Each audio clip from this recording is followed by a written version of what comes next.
Right now, China is building something absolutely massive. And no, it's not a new weapon or a super army. It's an economic force so powerful, it is literally reshaping our world. So, let's break down exactly what's going on. Okay, let's start with the number at the very heart of this story. $1 trillion. That's the size of China's current account surplus in 2024. Now, what does that mean? Basically, it's the profit China makes from trading with the rest of the world. And a number this big, it has never happened before. Not with any country, not at any time in history. This isn't just a big number, folks, this is a world-changing one. But to really get your head around that $1 trillion, you need some context. In this chart, wow. That surplus is projected to be 1% of the entire planet's economic output. I mean, just look at the comparison here. The US, at its absolute peak after World War II, didn't even get close, barely a fifth of that. Same with Japan during its 80s boom. What we're seeing right now is completely, and I mean completely, uncharted territory. So yeah, looking at those numbers, you're probably asking the exact same question I did. How on earth is this even possible? It seems to defy gravity. Well, to understand it, we've got to look past the number itself and peek under the hood at the machine that built it. And that brings us to the first really big idea here. This isn't just about winning at global trade, like a scoreboard. What a number this huge really represents is a massive, ongoing transfer of economic power from the rest of the world to China. Let's get really clear on what a trade surplus is, because it's not some abstract financial term. It's a very real flow of wealth. Think about it like this. Every single one of those $1 trillion is a dollar that left another country's economy, whether it's the US or Germany or Brazil, and it just didn't come back.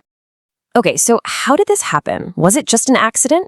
No way. And it's not just about cheap labor anymore. That's the old story. China engineered this, and they did it with a very deliberate strategy you could call being systematically cheap. The strategy itself has a name. It's called export-led growth. Lots of countries have tried it over the years. But what China's doing, it's like they took the standard playbook and put it on hyperdrive. They're running this strategy at a scale and a speed that makes every other country's attempt look like a high school practice run for the Super Bowl. So here's the genius of their method. They didn't just build factories to snap together parts made elsewhere.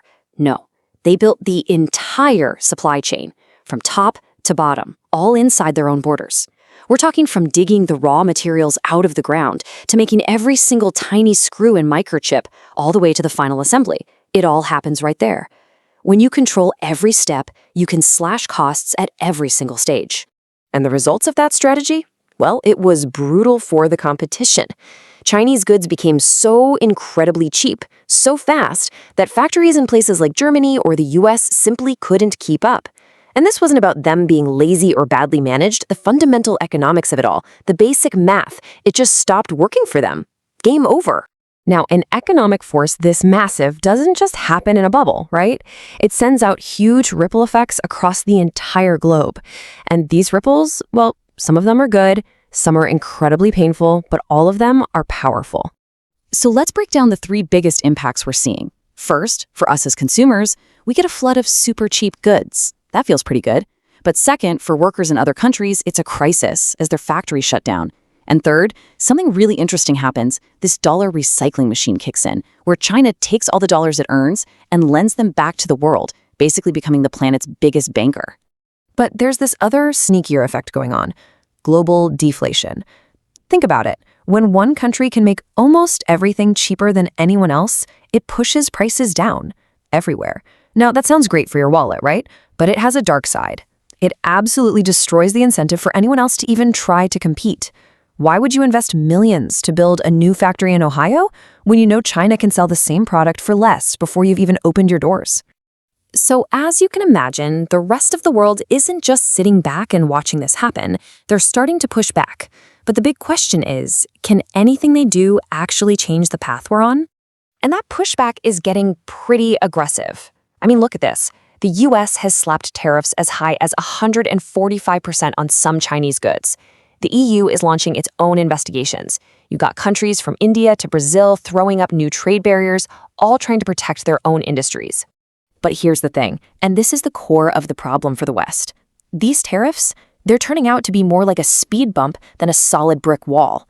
China's supply chains are now so efficient, so tightly integrated, that even with a massive 145% tariff slapped on top, some of their products are still cheaper than the ones made right at home.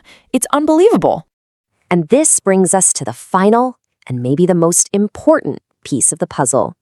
To really understand what's happening here, you have to realize that this whole economic strategy, it was never just about trade or selling cheap stuff. The real game China is playing isn't just about trade.